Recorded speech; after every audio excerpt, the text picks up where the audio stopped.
और 24 के 64 में अब चुनावी मौका और चुनावी चौका किसको मौका। जी हां, चौथे चरण का चुनाव है और सियासी दिग्गज चुनावी मैदान में अपनी किस्मत आजमाने फिर से उतर रहे हैं। यूपी, बिहार, बंगाल से लेकर हैदराबाद तक जहां ओवैसी की चुनावी साख इस बार खुद दांव पर है, इन तमाम सीटों ने चौथे चरण के चुनाव को बेहद इंटरेस्टिंग बना दिया है। सियासी समीकरण इतने दिलचस्प है कि दिग्गजों के लिए भी इस चुनाव में यह कहना मुश्किल है कि चुनावी चौका लगाने का मौका उनको मिल पाएगा या नहीं। देखिए चौथे फेज के चुनाव से जुड़ी हमारी विशेष पेशकश, चुनावी चौका तो किसको मिलेगा मौका।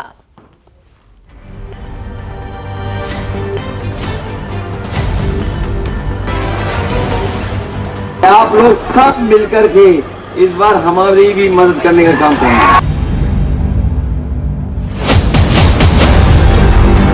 कहाँ भगवान राम जिन्होंने शबरी को सम्मान दिया, कहाँ नरेंद्र मोदी जी जिन्होंने सैकड़ों शबरियों का अपमान देखते हुए अपना मुंह बंद रखा।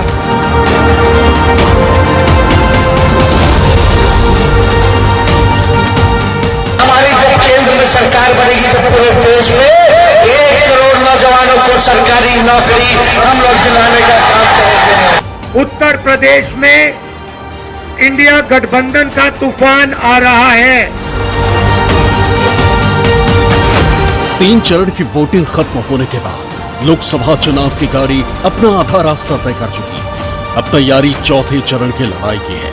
चुनावी चुनौती को बैलेंस करने के लिए बीजेपी और कांग्रेस दोनों पार्टियों ने आरोपों के तीर छोड़ने शुरू कर दिए और चौथे चरण के साथ साथ आने वाले फेज के लिए भी गहमा गहमी तेज हो चुकी है। लोकसभा चुनाव को लेकर पहले चरण में 21 राज्यों के 102 सीटों पर मतदान हुआ। फिर दूसरे चरण में 88 सीटों के लिए 13 राज्यों में वोटिंग हुई।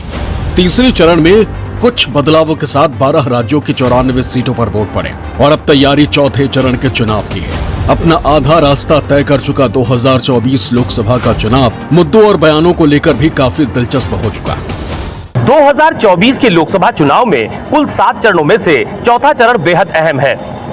तीसरे चरण के मतदान के साथ ही पूरे देश की तकरीबन आधी सीटों पर मतदान हो चुका है, यानी कुल 543 सीटों में से 283 पर मतदान हो चुका है और कम वोटिंग ने दोनों ही गठबंधनों को दुविधा में डाल रखा है।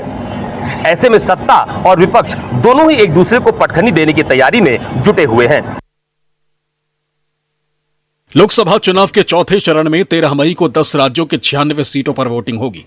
13 मई को देश के जिन राज्यों की 96 सीटों पर मतदान होना है उनमें आंध्र प्रदेश की 25 सीटें, बिहार की 5 सीट, झारखंड की 4 सीट, मध्य प्रदेश की 8 सीट, महाराष्ट्र की 11 सीट, उड़ीसा की 4 सीट, तेलंगाना की 17 सीट, उत्तर प्रदेश की 13 सीट, पश्चिम बंगाल की 8 सीट और जम्मू एंड कश्मीर की 1 सीट पर वोटिंग होगी। देश में मौसम हर दिन अपना अलग रंग दिखा रहा है। गर्मी और बारिश के बीच नेताओं की बयानबाजी भी हर फेज और हर रैली में जुदा नजर आ रही है। बीजेपी के प्रमुख चेहरे नरेंद्र मोदी की अगुवाई वाली एनडीए और विपक्षी गठबंधन इंडिया दोनों जीत के दावे कर रहे हैं और जुबानी हमला करने में कोई भी नेता कोई भी कमी नहीं रख रहा है। परिवार का जो मुखिया होता है वो परिवार के बच्चों के लिए छोड़ करके कुछ जाना चाहता है। वो अपने वारिस को कुछ देकर के जाना चाहता है। लेकिन मोदी के वारिस कौन है भाई? मोदी के वारिस कौन है? मुझे किसके लिए छोड़ना है? मेरे वारिस तो आप सब मेरे देशवासी हैं। आप ही मेरा परिवार है, आप ही मेरे वारिस है। मैं आपको लिख के दे रहा हूं, उत्तर प्रदेश में इंडिया गठबंधन का तूफान आ रहा है। बीजेपी की सबसे बड़ी, देश में सबसे बड़ी हार उत्तर प्रदेश में होने जा रही है।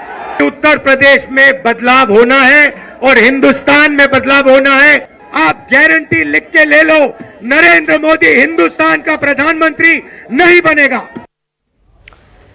जी हाँ, तो ये चौथे चरण का घमासान है और चौथे चरण के चुनाव में यूं तो 10 राज्यों में वोटिंग होगी, लेकिन इस बार बिहार की सीटों पर सबका फोकस रहने वाला है।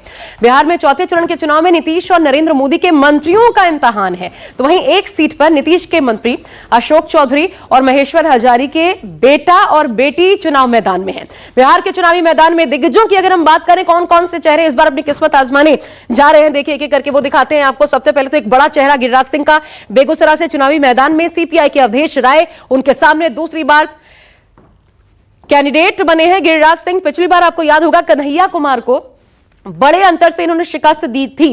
सीपीआई के अवधेश राय इस बार जरूर मुकाबले में हैं और चुनौती देने की कोशिश कर रहे हैं, लेकिन ये कितनी चुनौती दे पाएंगे अपने आप में बड़ी बात है। 10 उम्मीदवार किस्मत आजमा रहे हैं कुल मिलाकर के ऑन द होल। अगर बात करें तो 2019 की बात करें तो ये बहुत इंटरेस्टिंग रहा था, क्योंकि कन्हैया कुमार और तनवीर अख्तर, कन्हैया कुमार को 4 लाख से ज्यादा वोटों के अंतर से, देखिए कुल मिलाकर के 4,22,000 इतने बड़े मार्जिन से हराया था गिरिराज सिंह ने। और अब कन्हैया कुमार दिल्ली से चुनाव लड़ रहे हैं। लेकिन अब बेगूसराय में यह खबर है कि इस बार नाराजगी है गिरिराज सिंह को लेकर, लेकिन मोदी के चेहरे का फायदा फिर भी उनको मिल सकता है। उजियारपुर देखिए, दूसरे बड़े चेहरे नित्यानंद राय का बीजेपी से, उनके सामने आरजेडी के आलोक मेहता अपनी किस्मत आजमा रहे हैं।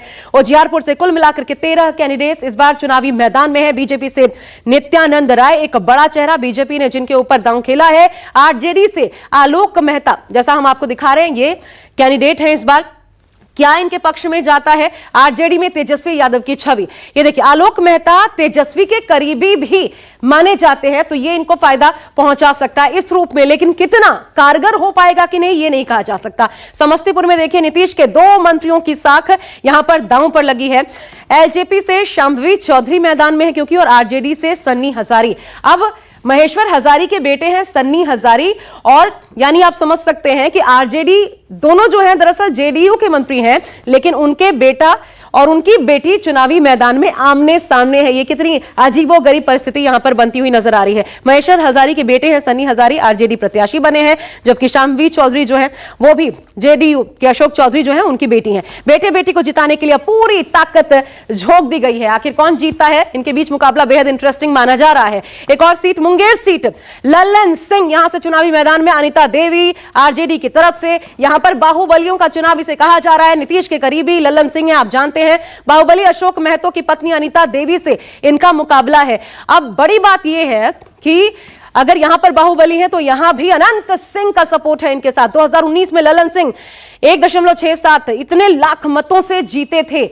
यह अच्छी खासी जीत इनको मिली थी। इस बार टाइफट जो फाइट है वो टफ हो गई ऐसा माना जा रहा है, लेकिन फिर भी सीट निकाल जाएंगे। एक विटेज दिखता है, क्या होगा देखना होगा। दरभंगा देखिए, एक और अहम seat, Gopal ji Thakur versus Lalit Yadav, BJP और आरजेडी के बीच मुकाबला।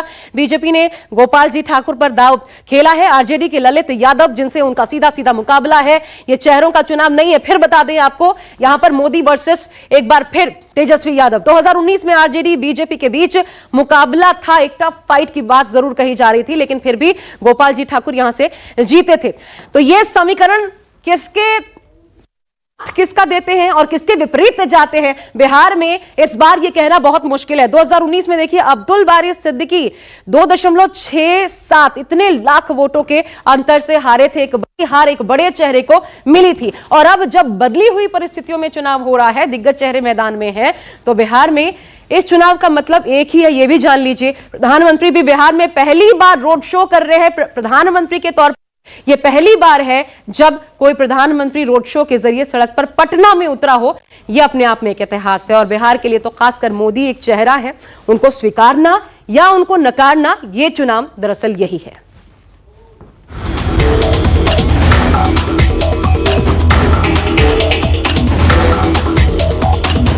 लोकसभा चुनाव के चौथे चरण में यूपी की 13 सीटों पर भी वोटिंग होगी और यूपी की कई सीटों पर मुकाबला दिलचस्प होने की उम्मीद है। बात खेरी लोकसभा सीट की हो या मुलायम सिंह यादव के गढ़ इटावा की, दूसरी तरफ दोनों गठबंधनों ने यूपी की कई सीटों पर नए चेहरों पर भरोसा जताया।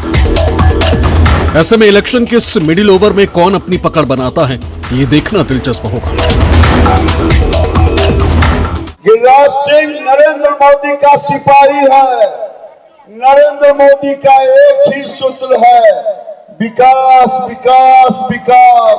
मोदी सरकार है ये सिर्फ झूठ बोलने वाली सरकार, 15 लाख की भी बात की, उन्होंने किसी को लाके नहीं दिए।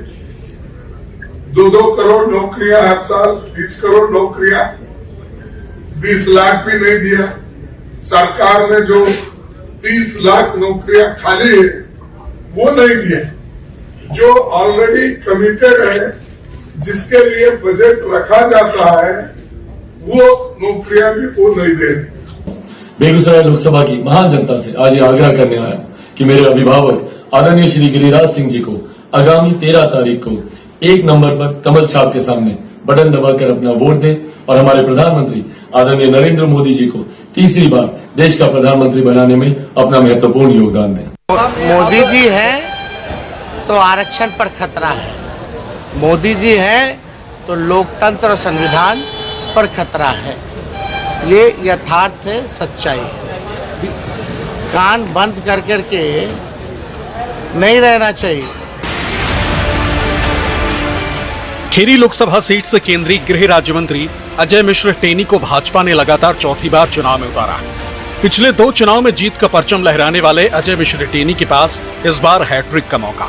ब्राह्मण, दलित और कुर्मी बहुल इस सीट के नतीजे स्थानीय नहीं राष्ट्रीय सियासत के लिहाज से भी हैं। किसान आंदोलन के दौरान विरोध प्रदर्शन में यहां जीप से कुचलकर किसानों की मौत के मामले में टेनी के बेटे आशीष मिश्र आरोपी हैं। इसलिए विपक्ष टेनी की उम्मीदवारी को किसान बेल्ट में मुद्दा बना रहा। अजय मिश्र टेनी के खिलाफ समाजवादी पार्टी ने इस बार नए चेहरे उत्कर्ष वर्मा को टिकट दिया। राजधानी लखनऊ से सटी उन्नाव सीट पर पिछली 2 बार से एक तरफा जीत हासिल कर रहे साक्षी महाराज तीसरी बार भी बीजेपी के उम्मीदवार हैं। दूसरी तरफ 2009 में उन्नाव में कांग्रेस को जीत दिलाने वाली अनु टंडन इस बार यहां समाजवादी पार्टी का चेहरा है। उन्नाव सीट पर मुकाबले को त्रिकोणीय बनाते हुए बीएसपी ने ब्राह्मण चेहरे अशोक पांडे को उम्मीदवार बनाया। बात कन्नौज सीट की करें तो बीजेपी ने 2019 में जीत हासिल करने वाले सुब्रत पाठक को दोबारा मौका दिया। 1998 से कन्नौज में समाजवादी पार्टी का वर्चस्व रहा है, लेकिन 2019 में बीजेपी के सुब्रत पाठक ने इस सिलसिले को तोड़ा। इस बार खुद समाजवादी सुप्रीमो अखिलेश यादव ने कन्नौज से पर्चा भरकर बीजेपी को बड़ी और कड़ी चुनौती दी। कानपुर लोकसभा सीट से बीजेपी ने सांसद सत्यदेव पचौरी का टिकट काटकर रमेश अवस्थी को दे दिया। वहीं विपक्षी गठबंधन में ये सीट कांग्रेस के पास है और कांग्रेस ने अपने दिग्गज चेहरे श्री प्रकाश जायसवाल की जगह आलोक मिश्रा को मौका दिया। दूसरी तरफ मायावती ने कानपुर सीट से कुलदीप भदौरिया को उम्मीदवार बनाया है। 2014 और 2019 में कानपुर लोकसभा सीट भारतीय जनता पार्टी ने जीती थी और इस बार बीजेपी कानपुर में हैट्रिक लगाने की उम्मीद कर रही है। मुलायम सिंह यादव का जिला कहे जाने वाले इटावा में भी मुकाबला दिलचस्प है। इटावा से मौजूदा सांसद रमाशंकर कठेरिया इस बार भी बीजेपी का चेहरा है, जबकि समाजवादी पार्टी ने जितेंद्र दोहरे को सीट वापस लाने और बीजेपी के हैट्रिक रोकने की जिम्मेदारी दी। राम भक्तों और रामद्रोहियों के बीच में चुनाव जा चुका है। चुनाव भक्त हैं, आत्मनिर्भर और विकसित भारत की संकल्पना के लिए कार्य कर रहे हैं, सबका साथ और सबके विकास के लिए कार्य कर रहे हैं। जो रामद्रोही हैं, उनका पाकिस्तान प्रेम जग रहा है। ये घबरा गए, वोट पड़ने से पहले ही घबरा गई बीजेपी वोट पड़ने से पहले ही घबरा गई। और ये चौथे चरण में, ये बिल्कुल 20 का चरण है, बीजेपी का पूरा बैलेंस खराब कर दिया। और 7वें चरण में आते आते भारतीय जनता पार्टी अपनी हार देख करके, जनता का गुस्सा देख करके ये घबरा जाएगी। हालांकि यूपी में जहां 13 सीटों पर चुनाव है, चौथे चरण में 13 की 13 सीटें पिछली बार बीजेपी ने ही निकाली थीं। अब आपको यह भी बता दें, कुछ ऐसे बड़े राजनीतिक चेहरे भी हैं जो इस चुनाव मैदान में यूपी बिहार से अलग हटकर वो भी खड़े हैं। कौन कौन से, वो भी देखिए, आपको दिखाते हैं। अर्जुन मुंडा बीजेपी की तरफ से खूंटी झारखंड से उम्मीदवार है। इसके अलावा अर्जुन मुंडा के अलावा कौन कौन से चेहरे हैं तो देखिए, गीता कोड़ा बीजेपी की कैंडिडेट है, झारखंड में ही सिंहभूम से इन पर इस बार बीजेपी ने दाम खेला है। इसके अलावा एक बड़ा चेहरा शत्रुघ्न सिन्हा का टीएमसी से, आसनसोल पश्चिम बंगाल से, आपको याद होगा इनके खिलाफ पहले पवन सिंह को चुनावी मैदान में बीजेपी ने उतारा था। पवन सिंह ने अपना कैंडिडेचर ही वापस ले लिया, हट गए। अब वो बिहार से ही दूसरी सीट से लड़ रहे हैं। महुआ मोइत्रा टीएमसी से, कृष्णानगर पश्चिम बंगाल से ये कैंडिडेट बनी है। इनकी सांसदी चली गई थी, आपको याद होगा, फिर भी एक बार फिर दीदी ने इन पर भरोसा जताया है, इनको मौका दिया है। अमृता राय बीजेपी से, कृष्णानगर पश्चिम बंगाल इसी सीट से जहां से महुआ मोइत्रा यानी कि दो महिलाओं के बीच और दो कद्दावर महिलाओं के बीच कृष्णानगर में इस बार फाइट हो रही है। अगला देखिए, अगला भी बंगाल से आपको दिखाते हैं। अधीर रंजन चौधरी कांग्रेस में पश्चिम बंगाल के सर्वेश सर्वा और बहरामपुर से पश्चिम बंगाल से इस बार चुनावी मैदान में है और बड़ा इंटरेस्टिंग इनके साथ मुकाबला यूसुफ पठान का होने वाला है जो टीएमसी के कैंडिडेट हैं बहरामपुर से ही। और आप जानते हैं कि कैसे दीदी और अधीर रंजन चौधरी के बीच टसल कितनी ज्यादा इंटेंस है और ऐसे में दीदी ने कोई कोर कसर इस बार नहीं छोड़ी है, खुद यूसुफ पठान को मैदान में उतार कर कि किसी भी हाल में अधीर रंजन चौधरी को हराया जाए इस बार। तो ऐसे दिलचस्प चेहरे चुनावी मैदान में हैं इस बार चौथे चरण में जो इस टक्कर को और ज्यादा दिलचस्प बना रहे हैं। फिलहाल एक छोटा सा ब्रेक ले रहे हैं, देखते रहिए न्यूज़ 24।